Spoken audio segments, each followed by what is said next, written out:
திமுக துணை பொதுச் செயலாளரும் நாடாளுமன்ற திமுக குழு தலைவருமான கனிமொழி தன்னுடைய பிறந்தநாளையொட்டி சென்னை மெரினா கடற்கரையில் உள்ள அண்ணா கலைஞர் நினைவிடங்களில் மலர் தூவி மரியாதை செலுத்தினார். இது பற்றிய விவரங்களை எம்முடைய செய்தியாளர் ரேவதி வழங்க நாம் கேட்கலாம். ரேவதி, விவரங்கள். வணக்கம். மறைந்த முன்னாள் தமிழக முதலமைச்சர் மு கருணாநிதி அவர்களின் மகள் கனிமொழி கருணாநிதி 1968ஆம் ஆண்டு பிறந்தவர். இன்றைய தினம் அவருக்கு பிறந்த நாள் என்பதன் காரணமாக அவரது தந்தை நினைவிடமாக இருக்கக்கூடிய சென்னை மெரினாவில் உள்ள அண்ணா மற்றும் கலைஞர் நினைவிடங்களில் மலர் தூவி மரியாதை செலுத்தி சென்றிருக்கிறார்.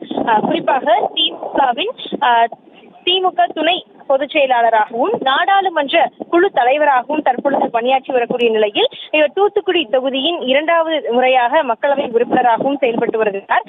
ஏற்கனவே பல்வேறு அரசியல் நிகழ்வுகளில் இவர் முக்கிய பங்கு வகித்து வரக்கூடிய நிலையில் தற்பொழுது தேர்தலுக்காக பொதுமக்கள் கருத்துக்களை பதிவு செய்யும் இணையதளத்தையும் திமுக சார்பில் தொடங்கி வைத்து அதன் பணியையும் ஆற்றி வரக்கூடிய நிலையில் இன்று அவர் முக்கியமாக அவரது பிறந்த நாளை கொண்டாடி வருகிறார். அதற்காக மெரினா கடற்கரை இருக்கக்கூடிய நினைவிடத்தில் மரியாதை செலுத்த வந்திருக்கிறார். இதனைத் தொடர்ந்து சிஇடி காலனியில் இருக்கக்கூடிய தனது இல்லத்தில் வரக்கூடிய தொண்டர்களை சந்தித்து அவர்கள் வாழ்த்து தெரிவிக்க வரக்கூடிய நிலையில் அவர்களையும் சந்திக்க இருக்கிறார். ஒவ்வொரு பிறந்த நாளிலும் இதுபோல் அண்ணா மற்றும் கலைஞர் நினைவிடங்களில் நேரடியாக வந்து மரியாதை செலுத்துவது வழக்கமான நிகழ்வாக இருக்கும். அந்த அடிப்படையில் இன்று 58வது பிறந்த நாளை கொண்டாடக்கூடிய நிலையிலும் நேரடியாக வந்து மெரினா நினைவிடத்தில் மரியாதை செலுத்தி சென்றிருக்கிறார். விவரங்களுக்கு நன்றி ரேவதி.